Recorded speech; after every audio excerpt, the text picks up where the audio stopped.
లగచర్ల రైతులను బేషరతుగా విడుదల చేయాలి అని యాదాద్రి భువనగిరి జిల్లా రాజపేట మండల బీఆర్ఎస్ పార్టీ ఆధ్వర్యంలో నిరసన వ్యక్తం చేస్తూ అంబేద్కర్ విగ్రహానికి వినతి పత్రం అందజేశారు. రైతులపై థర్డ్ డిగ్రీ ప్రయోగించడం దారుణమని, రైతులకు ఉగ్రవాదులుగా భేటీలు వేస్తారా, కాంగ్రెస్ ప్రభుత్వానికి రైతులు ఉసురు తగులుతుంది అని అన్నారు. ఈ కార్యక్రమంలో మండల బీఆర్ఎస్ నాయకులు పాల్గొన్నారు.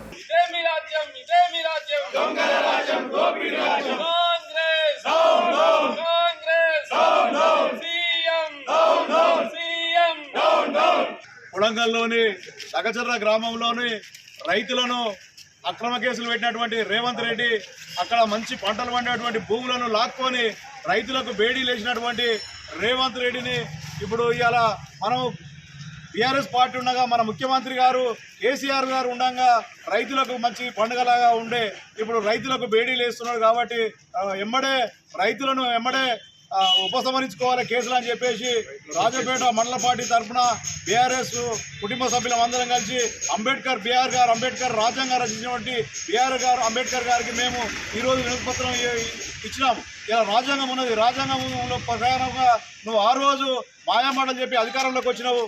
అధికారంలోకి వచ్చిన తర్వాత ఇలా రైతులను ఓసవచ్చుకుంటున్నావు. నువ్వు చేసినటువంటి ఏదైతే వాగ్దానాలు ఉన్నాయో వాగ్దానాలు నెరవేర్చలేవు. ఇవాళ తక్షణమే నీకు బుద్ధి చెప్పే రోజులు ఈరోజు దగ్గర పడేయని చెప్పేసి తస్మాత్ జాగ్రత్త. ఇవాళ కేసీఆర్ గారు ఉన్నప్పుడు పండుగలాగా ఉండే ఇవాళ నువ్వు అందరినీ జైళ్ళల్లో పెడుతున్నావు.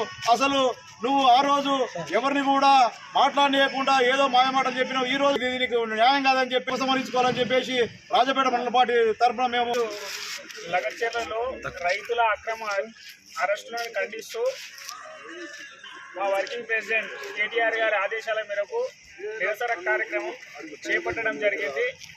అంబేద్కర్ గారికి వినతి పత్రం ఇవ్వడం జరిగింది. ఈ సందర్భంగా కాంగ్రెస్ పార్టీకి రేవంత్ రెడ్డి గారికి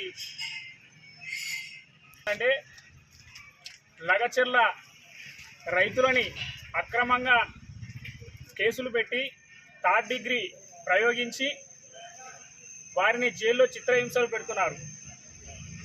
రేవంత్ రెడ్డి గారు లగచర్ల రైతులు వాళ్ళు ఏమడినారు, మిమ్మల్ని తాతల నాటి నుండి సాగు చేసుకున్నటువంటి భూమిని మేము ఇవ్వబోము అని చెప్పేసి వాళ్ళు చెప్పడం జరుగుతుంది. మీకు చేతనైతే వారిని తృప్తిపరిచి వారి అంగీకారంతో మీరు ఏ కార్యక్రమం అయితే చేపట్టాలనుకున్నారో ఆ కార్యక్రమాన్ని చేపట్టాలని చెప్పి సందర్భంగా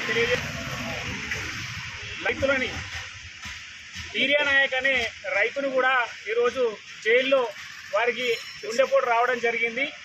మరి గతంలో కేసీఆర్ గారు 10 సంవత్సరాలు ముఖ్యమంత్రిగా పనిచేసినప్పుడు ఎన్నో ప్రాజెక్టులు మరి చేపట్టడం జరిగింది, నిర్మించడం జరిగింది.